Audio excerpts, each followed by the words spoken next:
جین یون با هنرمندی جو جین فن، کارگردان وان وی گوا، سرپرست گویندگان نصرالله مدغالچی، مترجم محمد آجرلو، صدا بردار محمد بیلیاز.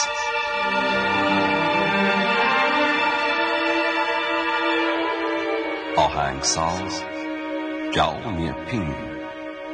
افسانه شجاعان نای هزار آهنگیست در نیستان این طبیعت هزار رنگ. افسانه شجاعان. اون لین خوچون از گروه خواهشانه. درسته، خودشه. اون الان شاگرد اخراجی گروه خواهشانه. بله، خوچون هستم. شما با آدمی که با مشکل روبروه در جنگین. لین خوچون، تو این کار دخالت نکن. زود از اینجا برو. تا برو دنبال کارت. از اینجا برو، دخالت نکن. استاد، من تصمیم گرفتم در این مورد دخالت کنم. حمله!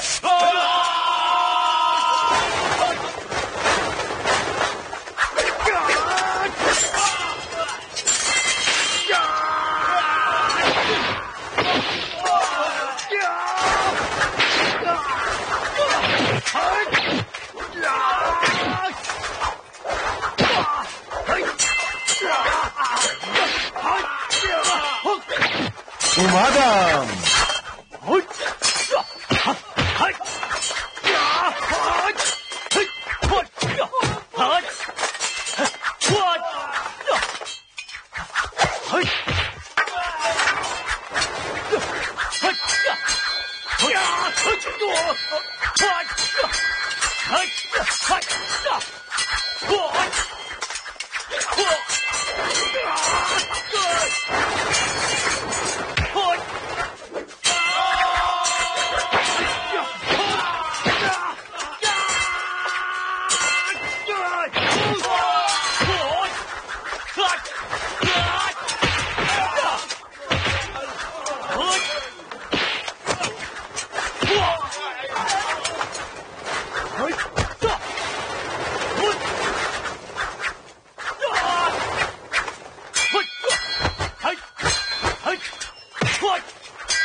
جوان، شمشیر دادن حرف نداره.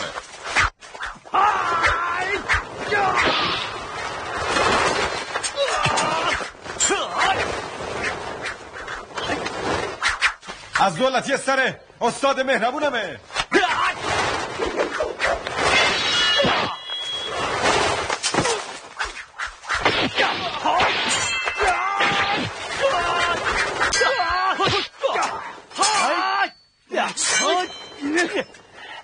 هی، دست نگه دار. از دشمن غافل بشی سرت رفته.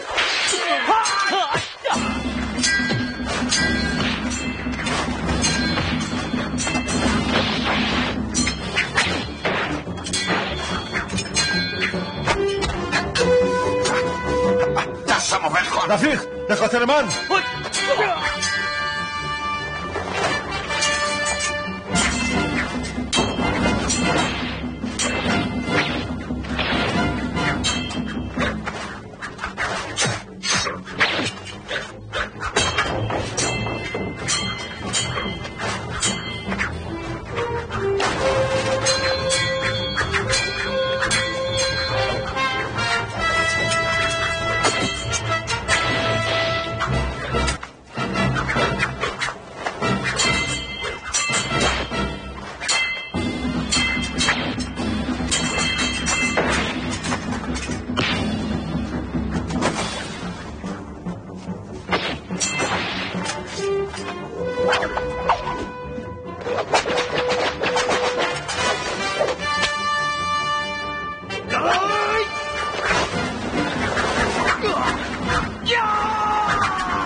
استاد ها چیه؟ خوب خوابیدی ها. خسته بودی. آره استاد من ببخشید. برنش. چرا باید ببخشم؟ تو مرد و مردونه شونه به شونه من جنگیدی. اصلا فکر نمی کردی از اون معرکه جون سالم در ببرم. خب منم غیرتم اجازه نمیداد بذارم یه خراش رو صورت تو بیفته. ها؟ استاد اگه منم نبودم شما از اتاق اونا برمی‌اومدین. مطمئنم. این چه حرفیه میزنی جوون؟ هی گوش کن. همونطور که گفتم روشت حرف نداره، فقط قدرت بدنی کمه. ضعف فوراً برات میداره، باید به خودت برسی. تنها ضعف نیست، فکر و خیال دست کم نگیریم. تو جدا دین خوچویی؟ بله، ولی شما کی هستین؟ چطور؟ من رو نشناخته وارد معرکه شدی؟ من از افراد گروه درخشانم. آره فکرشو نمی کردی نه؟ نکنه از اونا بدت میاد. بدم میاد؟ نه اینطور نیست، خیلی هم خوشم میاد، چون میتونم درباره یه نفر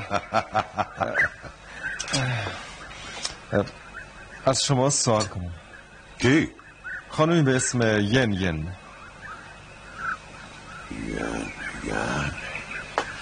در بین افراد ما به اون میگن شنگو.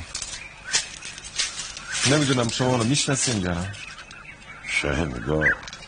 البته که میشناسم. خب اون الان کجاست؟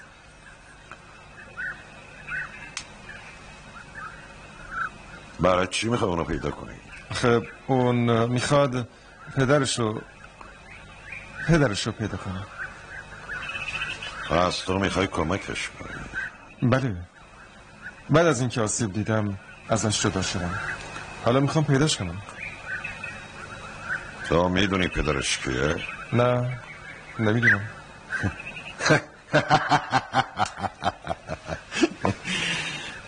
تو با رفتارت منو پابند خودت کردی. استاد دیگه به من نگو استاد. تو منو برادر شیان صدا کن، منم تو رو برادر کوچک. آخه من روم نمیشه. خب چرا روم نمیشه؟ ما با هم مثل 2 تا برادر توی یه مبارزه شمشیر زدیم، درسته؟ به نظر من قدرت شما اونقدر زیاده که میتونین این کوه ها رو از جا بکنین، ولی من ضعیفم. برادر کوچک برادر شیان، من در مقابل شما برادر خواهش میکنم، تو خیلی مهربونی. شما من اینطور. حالا که اینطوره بذار یه چیزی بهت بگم. من تو این دنیا دوستی ندارم، پس تو دوست من میشی، باشه؟ معلومه، افتخار میکنم، باعث سربلندیمه. خب برادر، خب با این سن و سال کمه چرا اینطوری آسیب دیدی؟ خب بالاخره برای هر کسی پیش میاد دیگه. آقای فانجان در معبد شاولین خیلی تلاش کرد منو معالجه کنه، اما نتونست. ناراحت نباش، کسی هست که تو رو دوا درمون بکنه. خب کی؟ فردا وقتی رفتیم پیشش میفهمیم. برو ایمون، برو.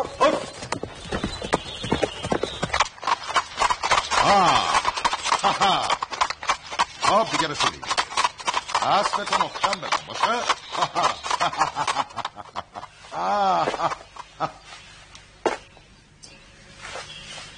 بیا نترس، بیا.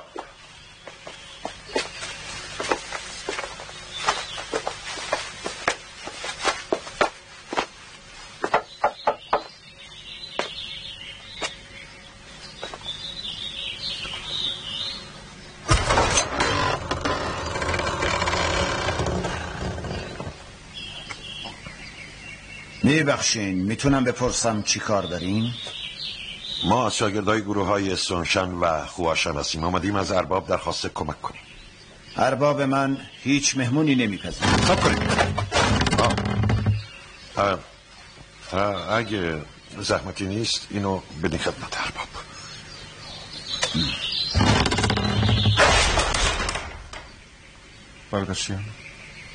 برادرشیان چرا به خاطر من با برای چی فرستیش دنبال قدسیان؟ به نظر من اون نگهبانه خیلی زرنگ‌تر از این حرف هست. اسم اون دیجیانه. در جامعه رزمی کاران معروف به شمشیر براق. در سال گذشته زیر کوب تنهایی به 4 نفر غلبه کرد. بالاخره کی اینجا زندگی میکنه؟ مثل اینکه این نگهبانه جنس شیشه خورده داره.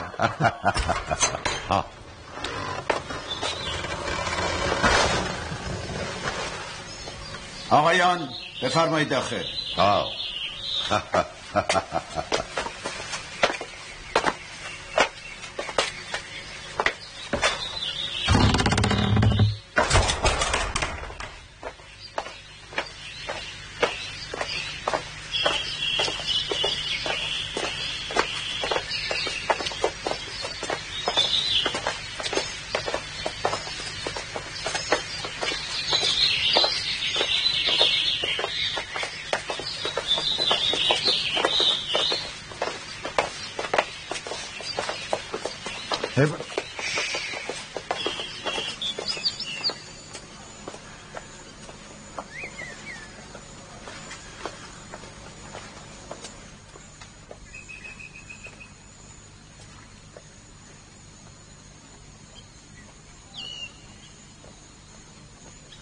عالی جناب، با اجازه شما.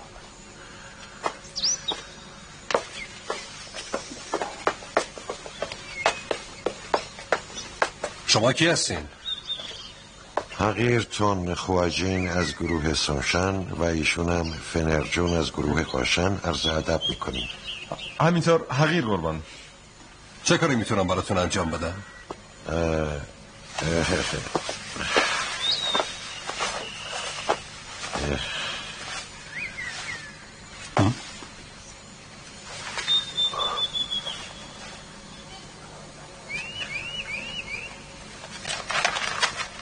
این عتیقه حقیره. دلم میخواد شما 4 نفر اونو ببینی. دنجن فوراً برادرها رو خبر کن.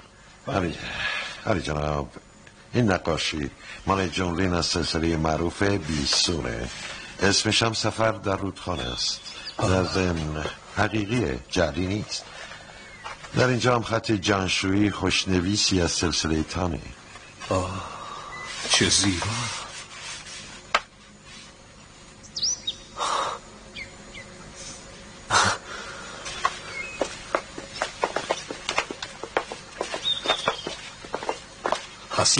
اصلا باورت نمیشه.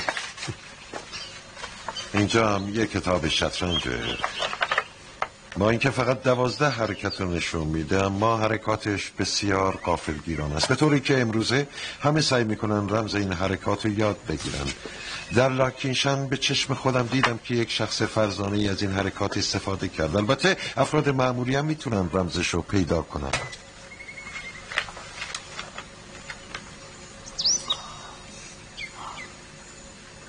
رمز و راز شطرنجه. پس شما خوشتون اومد؟ خب یک کتاب نوت موسیقی با ارزش هم دارم که خیلی دلم میخواد جناب رئیس اونو ببینه. تشریف دارن؟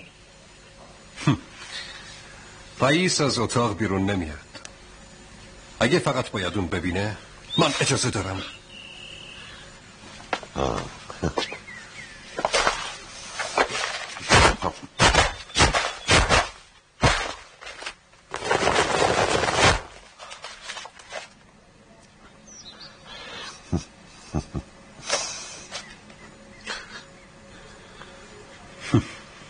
شما با چه هدفی به میجوان اومدیم؟ این مهمه. شما نباید دلشوره داشته باشین. من با برادر فن یه قراری گذاشتم که البته محرمانه نیست. شما 4 نفر اعضای کنگ فو کار ورزیده هستین، اما در شمشیرزنی یه خورده ضعیفین. من با شما شرط می‌بندم اگه یکی از شما تونست در مبارزه با برادر فن پیروز بشه، من بدون هیچ توقعی تمام این چیزهایی رو که دیدین و خیلی با ارزشن و در واقع در دنیا بی‌نظیرن در اختیار شما میذارم. به قولتون وفادارین؟ معلومه قربان، چرا که نه. باشه. نه، ما بدون اجازه رئیس هیچ کاری نمیتونیم بکنیم. خب اگه اجازه رئیستون لازمه ما زحمتو کم میکنیم و میریم. آره بریم. صبر کنین. بهتره بری اجازه بگیری. میشه یکی از اونا رو به رئیس نشون بده؟ بده بهش. بله البته که میشه.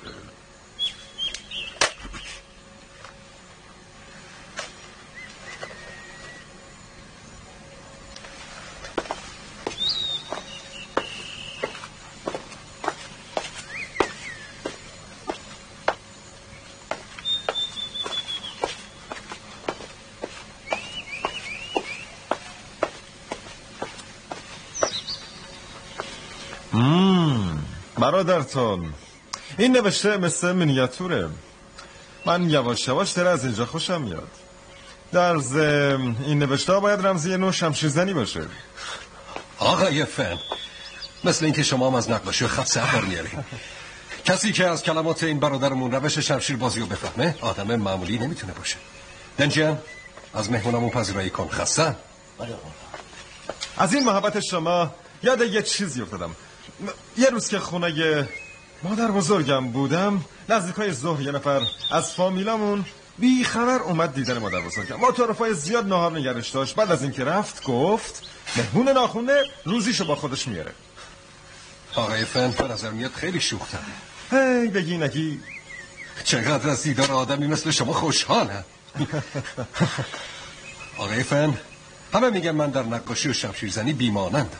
در حقیقت نقاشیم یه ذره بهتر از شمشیرزنیمه، چون زیاد علاقه ندارم. پس بنابراین پسر بزرگ خانواده در ساز زدن اوله، پسر دوم در شطرنج مهارت داره، پسر سوم خطاطه و چهارمی هم که تو باشی یک نقاشی. کاملا درسته. ما 4 برادر هم نقاش خوبیم هم سازن خوب و به خطاطی و شطرنج علاقه مندیم. برای همین ما میگم 4 نابغه. جدا؟ ما داریم میریم بیرون یکم قدم بزنیم. بهتره تنها نریم. پس میمونیم از خودمون پذیرایی میکنیم.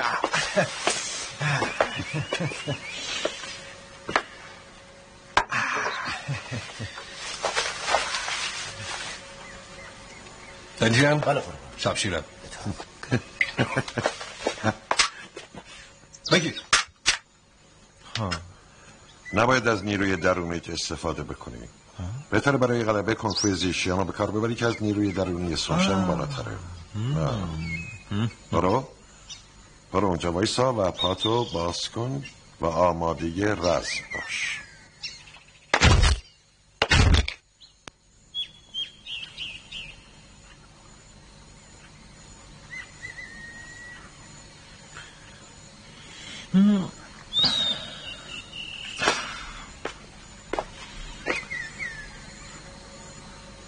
خب من حاضرم.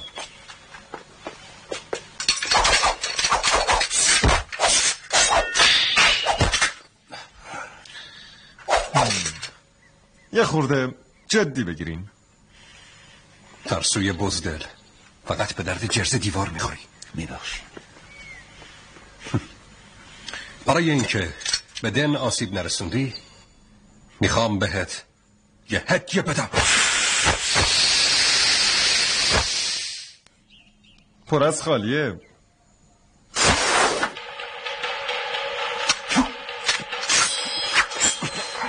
تو اول شروع کن. باشم.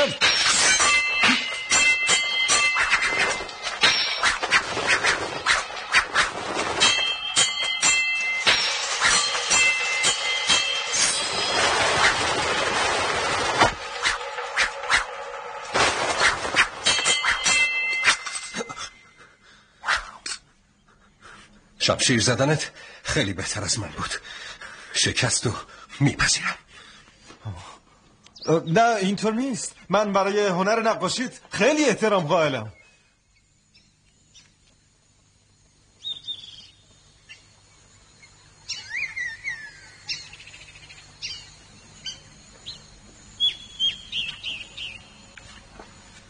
بعد از اینکه نقاشی اونو دیدی میخوام ازت خواهش کنم که خطاطی منم ببینی. این روش خطاطی من ساخته یه فرمانده خیلی بزرگه. تقاضا میکنم که ببینی. البته اگه حوصله داری. بی صبرانه منتظرم که ببینم.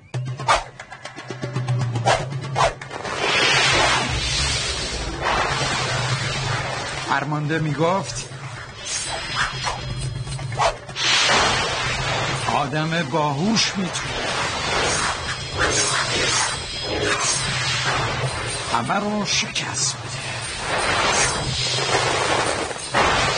اون شجاع بود.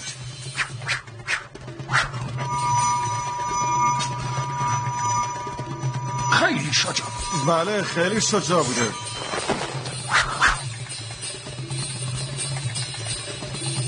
چی شد؟ خب برادر فن، شمشیر زنی تو در جهان بی نظیره. اینطور هم نیست. حالا بیا یه دست شطرنج بزنیم. ولی من اصلا بلد نیستم.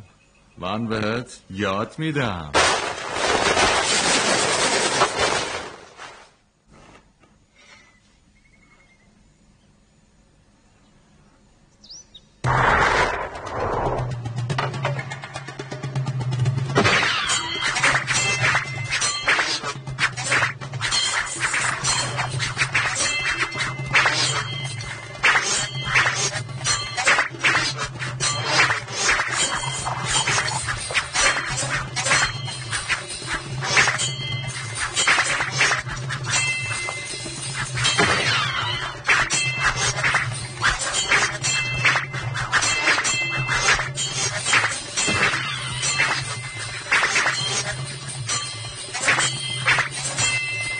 دست نگه داریم.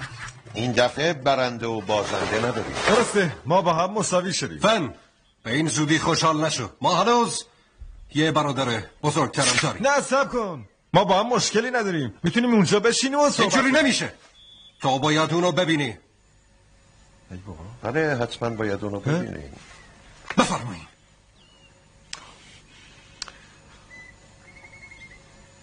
باشه بریم.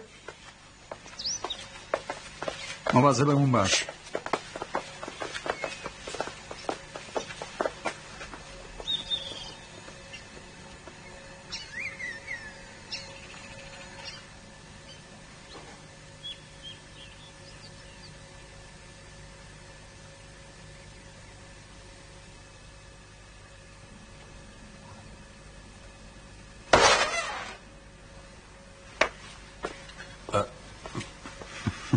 چی شده؟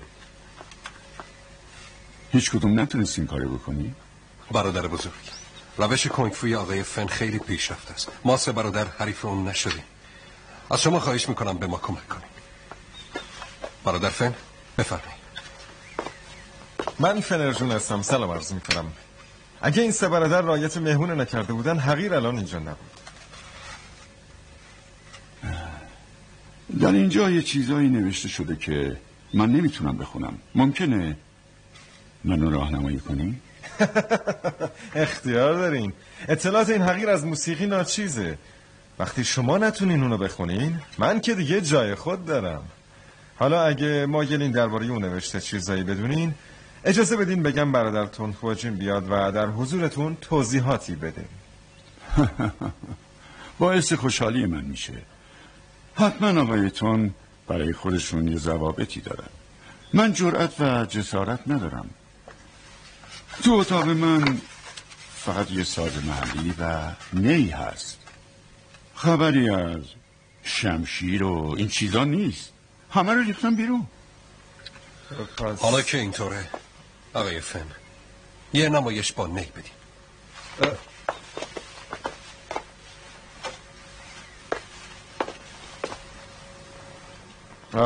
باشه، ولی امیدوارم از بدی حرکاتم زیاد ناراحت نشین چون من اوستا نیستم. چی شد؟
موسیقی قدرت نامرئی در شمشیر زنی. باید به برادر بزرگ میگفتن از نیروی درونی. آقای تون به نظر شما ناراحت نباش، کسی که نمیدونه مقصر نیست. نه برادر بزرگ، برادر بزرگ.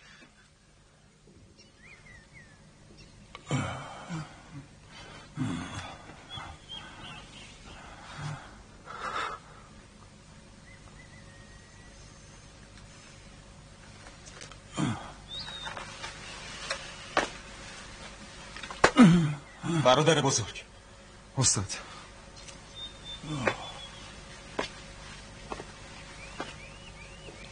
ما 4 برادر در میجوان در واقع خودمونو زندانی کردیم و از سبک‌های مختلف بی اطلاعی. شما خودتون رو ناراحت نکنین. قدرت من به خاطر آسیب دیدگی تحلیل رفته بود، ولی با شنیدن صدای ساز شما یه نیروی دیگه گرفتم. اگه باور نمی‌کنین خودتون نگاه کنین.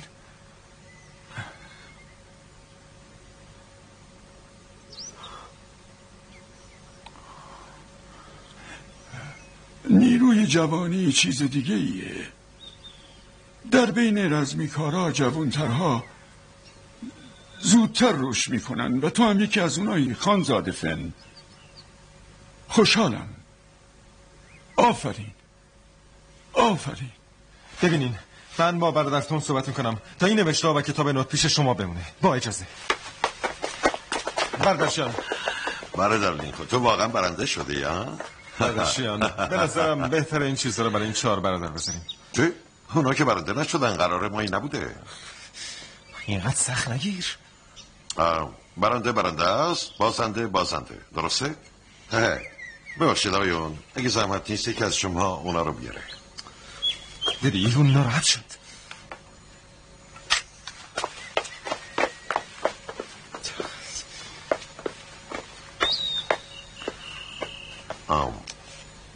خب با اجازه ما مرخص میشیم.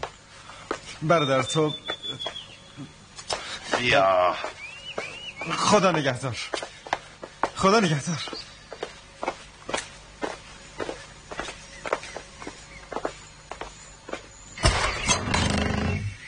بفرمایید.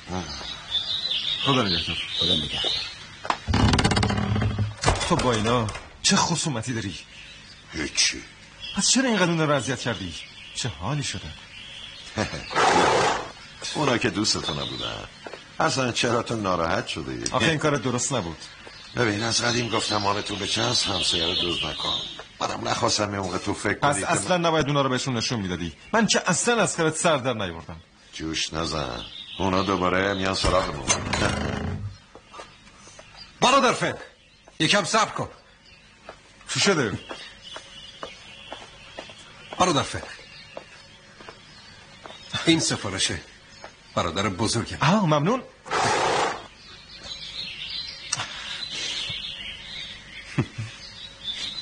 چه عطری.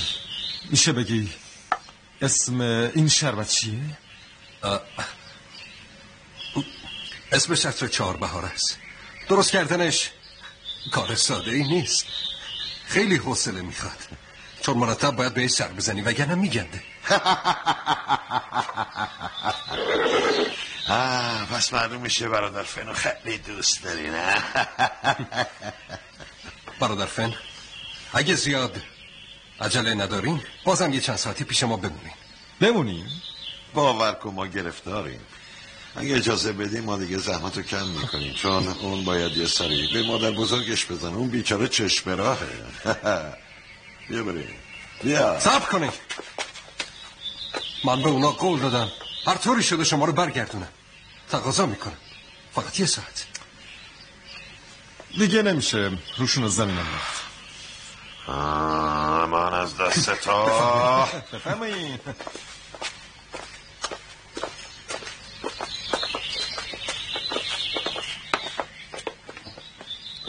ممنون.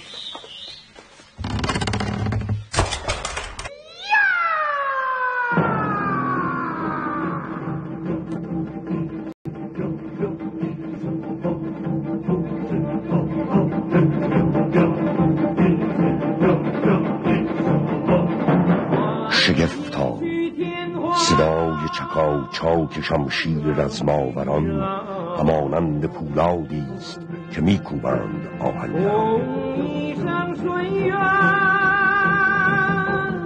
نبرد حکایت دیرینه است میان فرشته خویان و دیو صفتان.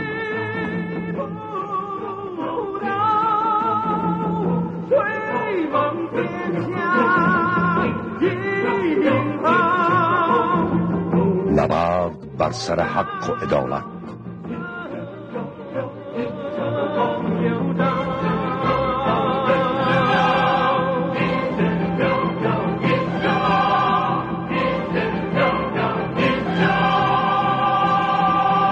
هستی بخش جهان عشق آفرید و از عشق روشنایی آمد پدید. آنگاه از شب تیره صبح دمی شگفت زاده شد.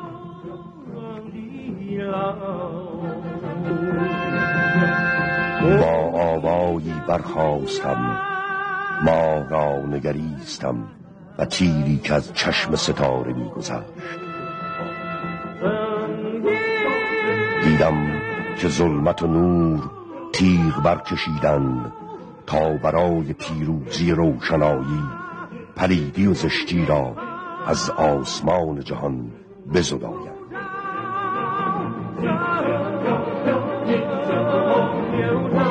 جوان مردان پاک با نیروی جسم و روح خود اهریمن را شکست خواهند داد.